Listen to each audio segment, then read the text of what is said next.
Welcome back. It is time for part 2 of chapter 13. It's called The Bottle of Wine. Chapter 13 and the Boy in the Striped Pajamas by John Boyne. Part 1 of this chapter had Bruno asking Maria a question about Pavel being a doctor in his previous life and why he was a waiter now. We don't know what Maria told him, but Maria shared something with him. And then he went directly to visit Shmuel at the fence. And he and Shmuel definitely see things from different perspectives. Yet, I think Shmuel understands. Well, that might not be right. In my mind, I kind of think Shmuel understands Bruno's perspective more than Bruno understands Shmuel's perspective of life and where they are at this point in their lives. But then sometimes I don't know either. Sometimes I think maybe Shmuel doesn't really understand as much as I think he does. So I don't know. That's up for debate. That's a very good debate to ask. Who is less naive? I obviously would guess Shmuel because he's in it, in the concentration camp, and knows what's going on, where Bruno has no concept of that. But I think they both have a little bit of misunderstanding going on. So anyway, chapter 13, part 2. This is tough. This is tough. So I'm just going to leave it there for you, and we are going to start in. Later that evening, Bruno was disappointed to find that Lieutenant Kotler was joining him, Mother, Father, and Gretel for dinner. Pavel was wearing his white jacket as usual and served them as they ate. Bruno watched Pavel as he went around the table and found that he felt sad whenever he looked at him. He wondered whether the white jacket he wore as a waiter was the same as the white jacket he had worn before as a doctor. And he brought the plates in and set them down in front of each of them. And while they ate their food and talked, he stepped back towards the wall and held himself perfectly still, neither looking ahead nor not. It was as if his body had gone to sleep standing up and with his eyes open. Whenever anyone needed anything, Pavel would bring it immediately, but the more Bruno watched him, the more he was sure that catastrophe was going to strike. He seemed to grow smaller and smaller each week, if such a thing were possible, and the color that should have been in his cheeks had drained almost entirely away. His eyes appeared heavy with tears, and Bruno thought that one good blink might bring on a torrent. When Pavel came in with the plates, Bruno couldn't help but notice that his hands were shaking slightly under the weight of them. And when he stepped back to his usual position, he seemed to sway on his feet and had to press a hand against the wall to steady himself. Mother had to ask twice for her extra helping of soup before he heard her, and he let the bottle of wine empty without having opened another one in time to fill Father's glass. Herr Liszt won't let us read poetry or plays, complained Bruno during the main course. As they had company for dinner, the family were dressed formally, Father in his uniform, Mother in a green dress that set off her eyes, and Gretel and Bruno in the clothes they wore to church when they lived in Berlin. I asked him if we could read them just one day a week, but he said no, not while he was in charge of our education. I'm sure he has his reasons, said Father, attacking the leg of lamb. All he wants us to do is study history and geography, said Bruno. I'm starting to hate history and geography. Don't say hate, Bruno, please, said Mother.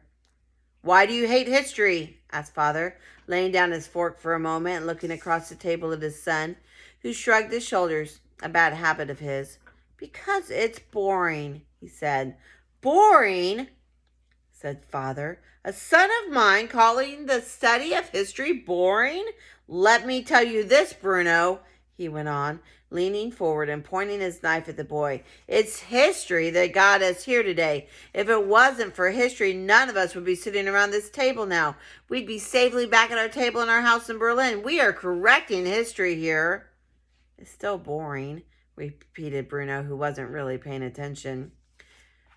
You'll have to forgive my brother, Lieutenant Kotler, said Gretel, laying a hand on his arm for a moment, which made Mother stare at her and narrow her eyes.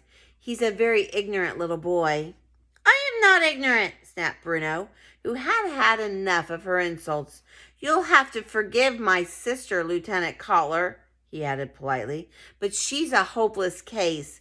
There's very little we can do for her. The doctor says she's gone past the point of help. Shut up, said Gretel, blushing scarlet. You shut up, said Bruno with a broad smile. Children, please, said Mother. Father tapped his knife on the table, and everyone was silent. Bruno glanced in his direction. He didn't look exactly angry, but he did look as if he wasn't going to put up with much more arguing. "I enjoyed history very much when I was a boy," said Lieutenant Cutler after a few silent moments. "And although my father was a professor of literature at the university, I preferred the social sciences to the arts." "I didn't know that, Kurt," said Mother, turning to look at him for a moment. "Does he still teach then?" "I suppose so," said Lieutenant Cutler. "I don't really know." "How could you not know?" she asked, frowning at him. "Don't you keep in touch with him?" The young lieutenant chewed on a mouthful of lamb, and it gave him an opportunity to think of a reply. He looked at Bruno as if he regretted having brought the matter up in the first place. "Kurt," repeated Mother, "don't you keep in touch with your father?" "Not really," he replied, shrugging his shoulders dismissively and not turning his head to look at her. "He left Germany some years ago, 1938, I think it was. I haven't seen him since then." Father stopped eating for a moment and stared across at Lieutenant Cutler, frowning slightly. "And where did he go?" he asked. "I beg your pardon, Herr Commandant," said Lieutenant Cutler, even though Father had spoken in a perfectly clear voice. "I asked you where he went," he repeated. "Your father, the professor of literature? Where did he go when he left Germany?" Lieutenant Cutler's face grew red, and he stuttered somewhat as he spoke. I believe he's currently in Switzerland," he said finally. "The last I heard, he was teaching at a university in Bern." "Oh, but Switzerland's a beautiful country," said Mother quickly. "I haven't ever been there, I admit, but from what I hear—" "He can't be very old, your father," said Father, his deep voice silencing them all. "I mean, you're only, what, 17, 18 years old?" "I've just turned 19, Herr Commandant." "So your father would be in his 40s, I expect?" Lieutenant Cutler said nothing but continued to eat, although he didn't appear to be enjoying his food at all. "Strange that he chose not to stay in the fatherland," said Father. "We're not close, my father and I," said Lieutenant Cutler very quickly, looking around the table as if he owed anyone and everyone an explanation. "Really, we haven't spoken in years." "And what reason did he give, might I ask," continued Father, "for leaving Germany at her greatest glory, at the moment of her greatest glory, and her most vital need, when it is incumbent upon all of us to play our part in the national revival? Was he tubercular?" Lieutenant Cutler stared at Father, confused. "I beg your pardon?" he asked. "Did he go to Switzerland to take the air?" explained Father. "Or did he have a particular reason for leaving Germany in 1938? He added after a moment. "I'm afraid I don't know, Herr Commandant," said Lieutenant Cutler. "You would have to ask him." "Well, that would be rather difficult to do, wouldn't it, with him being so far away, I mean. But perhaps that was it. Perhaps he was ill." Father hesitated before picking up his knife and fork again and continuing to eat. "Or perhaps he had disagreements?" "Disagreements, Herr Commandant?" "With government policy. One hears tales of men like this from time to time. Curious fellows, I imagine. Disturbed, some of them. Traitors, others. Cowards, too. Of course you have informed your superiors of your father's views, Lieutenant Cutler." The young lieutenant opened his mouth and then swallowed, despite the fact that he hadn't been eating anything. "Never mind," said Father cheerfully. "Perhaps it is not an appropriate conversation for the dinner table. We can discuss it in more depth at a later time." "Herr Commandant," said Lieutenant Cutler, leaning forward anxiously, "I can assure you that it is not an appropriate conversation for the dinner table," repeated Father sharply, silencing him immediately. And Bruno looked from one to the other, both enjoying and being frightened by the atmosphere at the same time. "I'd love to go to Switzerland," said Gretel, after a lengthy silence.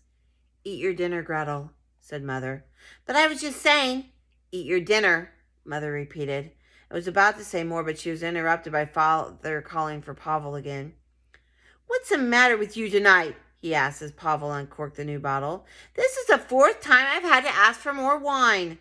Bruno watched him, hoping he was feeling all right, although he managed to release the cork without any accidents.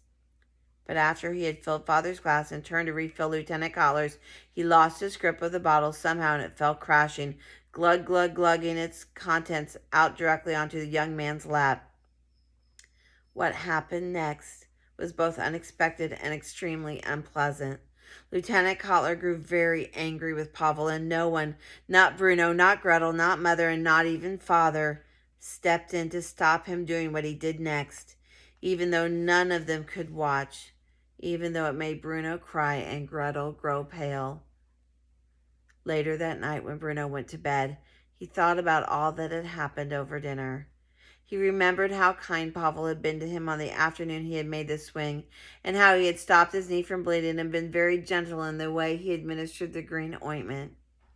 And while Bruno realized that Father was generally a very kind and thoughtful man, it hardly seemed fair or right that no one had stopped Lieutenant Cutler from getting so angry at Pavel. And if that was the kind of thing that went on and out with, then he'd better not disagree with anyone anymore about anything. In fact, he would do well to keep his mouth shut and cause no chaos at all. Some people might not like it. His old life in Berlin seemed like a very distant memory now, and he could hardly even remember what Carl, Daniel, or Martin looked like, except for the fact that one of them had been a ginger. And that's the end of chapter 13. We will talk a little bit about it at the beginning of chapter 14.